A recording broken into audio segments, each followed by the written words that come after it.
Hello everyone, this is Danish and I hope you all are doing well, and today's topic is how to learn English, how to learn speaking English.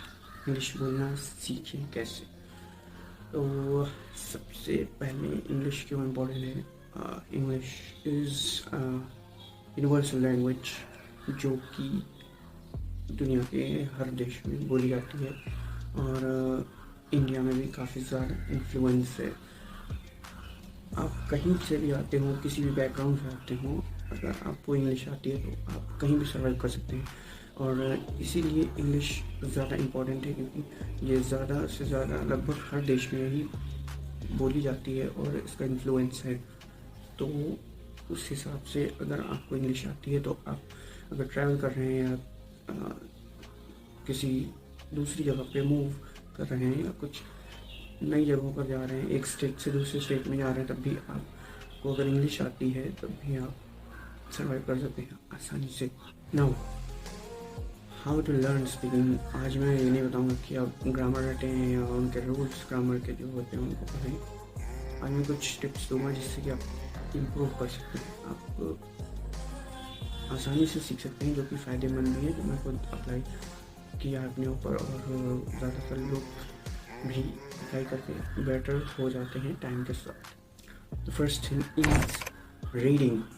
पढ़ना start कीजिए और आपको जो पसंद है वो पढ़िए। कोई बुक, अगर आपको बुक में इंटरेस्ट है, आपको रीडिंग पसंद है तो आप बुक्स की तरफ जा सकते हैं। और अगर नहीं अभी इंटरेस्ट है तो आप उसको डेवलप करने के लिए कोई भी आर्टिकल पढ़ सकते हैं या न्यूज़पेपर पढ़ सकते हैं, जिसमें कि आपको डेली रीडिंग से आपका जो वर्ड्स हैं वो आपके दिमाग में स्टोर होंगे, उससे कि आप फिर आगे दोबारा पढ़ेंगे तो आपके दिमाग में वो वर्ड्स रिपीट होंगे।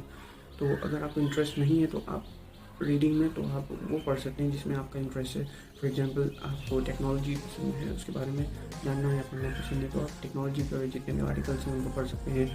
या फिर आपको फोटोग्राफी या mobile, anything you like you can read about that. और इससे कि आप जब पढ़ेंगे तो आपके वर्ड्स के यूजेज कैसे, क्या वर्ड हैं, क्या उनकी स्पेलिंग है, या जो भी आप नए वर्ड्स अगर देख रहे हैं तो आप उनको राइट डाउन कर सकते हैं और उनकी मीनिंग देख सकते हैं गूगल पे, और इससे आपको नए वर्ड्स मिलेंगे और आप कौन से वर्ड ज़्यादा यूज़ होते हैं वो पता चलेगा। Second thing is listening.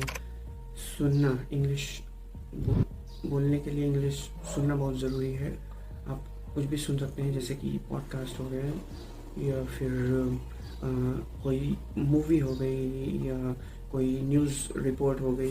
आप कोई सॉन्ग सुन सकते हैं या कुछ भी।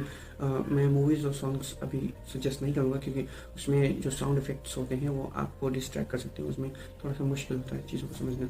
लेकिन आप सबटाइटल ऑन करके कोशिश कर सकते हैं, वो हेल्प थोड़ी बहुत हेल्प होगी।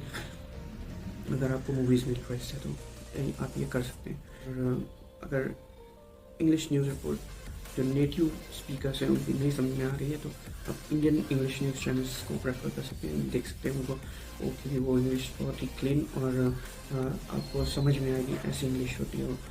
सो लिसनिंग बहुत ही इंपॉर्टेंट है क्योंकि ये आपको जो वर्ड्स आप अगर रीडिंग करेंगे उसके बाद आप जब उन वर्ड्स को सुनेंगे तो आपको पता चलेगा कि ये वर्ड्स कैसे यूज़ हुए हैं और इनको कैसे प्रोनाउंस किया जाता है, एक्सप्रेशन क्या होते हैं वो आपको पता चलेगा सुन के। तो इसीलिए रीडिंग ज़्यादा इम्पॉर्टेंट है।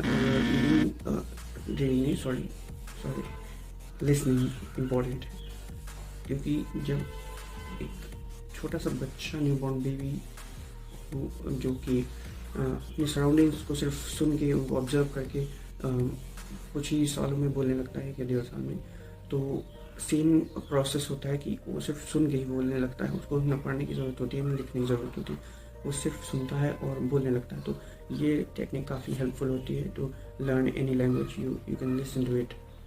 The third one is speaking. बोलना सीखिए, जो भी आता है, जितना भी आता है उतना बोलने की कोशिश करिए। जैसे कि आपको 2-3 सेंटेंसेस आते हैं या कुछ वर्ड्स आते हैं जिनको यूज़ करके आप बोलने की कोशिश कर सकते हैं। गलती करने का डर निकाल लीजिए, मेक मिस्टेक्स, गलतियाँ करिए, उनको सुधारिए और अगर कोई वर्ड आपको नहीं आ रहा है तो उसको देखिए कि मैं कौन सा वर्ड यहाँ पे यूज़ कर सकता हूँ, और try speaking as much as you can. जितना भी आप बोल सकते हैं अपनी कोशिश करिए बोलने की। ऐसे ही आपको पता चलेगा कि आप कितनी बोल सकते हैं और क्या क्या इम्प्रूवमेंट की ज़रूरत है। और उसके बाद है जो चौथा टाइम है वो है राइटिंग। आप रीडिंग, लिसनिंग और स्पीकिंग के साथ साथ राइटिंग भी कर सकते हैं। इसमें कि आपको जो भी वर्ड्स आपने पढ़े हैं या जो सुने हैं उनको अगर आप लिखने की कोशिश करेंगे तो आपकी स्पेलिंग बेहतर हो जाएगी, और साथ ही साथ वो वर्ड्स आपको रिपीट जब होंगे तो आपके दिमाग में अच्छे से प्रोसेस होंगे और जल्दी प्रोसेस होंगे, और आपको वर्ड्स की ज़्यादा ढूंढने में ज़्यादा परेशानी नहीं होगी। आपके दिमाग में जल्दी आएंगे वो वर्ड्स। तो आई वुड सजेस्ट कि आप सुने और पढ़ें, उसके बाद आप बोलने की कोशिश करें और लिखें भी साथ साथ। लिखने में आप कुछ भी लिख सकते हैं अपने बारे में, या अपना डेली रूटीन, आपने अभी तक क्या किया, या दिन भर क्या किया, या कल क्या करना है, या जो भी आपको समझ में आता है वो लिख सकते हैं आप। तो इससे क्या होगा, आपकी एक्यूरेसी बढ़ेगी और आपकी कंसिस्टेंसी आएगी आप में। तो ऐसे आप देखेंगे, अगर आप ये कुछ महीनों तक फॉलो करेंगे तो आपको इम्प्रूवमेंट ऑब्वियसली दिखेगा ही दिखेगा। उसके बाद आप कोई भी क्लास ज्वाइन कर सकते हैं जहाँ पे आप प्रॉपर ट्रेनिंग मिल जाएगी आपको। रीडिंग आपको मदद करेगी आपके वर्ड्स को दिमाग में स्टोर करने की और उनको याद रखने की। और लिसनिंग, जब आप उन्हीं वर्ड्स को सुनेंगे तो आपको पता चलेगा कि उनका यूजेज कैसे होता है, उनको कहाँ पे इस्तेमाल किया जाता है, कैसे प्रोनाउंस किया जाता है। और स्पीकिंग से आपको पता चलेगा कि आप कितना बोल सकते हैं और क्या क्या इम्प्रूवमेंट की ज़रूरत है। और राइटिंग आपको एक तरीके से कह सकते हैं, आपको जो है एक्सरसाइज करवाएगा कि आपको कितने वर्ड्स आते हैं और उनकी स्पेलिंग क्या है। So I would suggest do make mistakes. Don't be afraid of making mistakes. Don't be afraid of being criticized by your friends or your family members. Just practice and make mistakes and learn from them to improve yourself.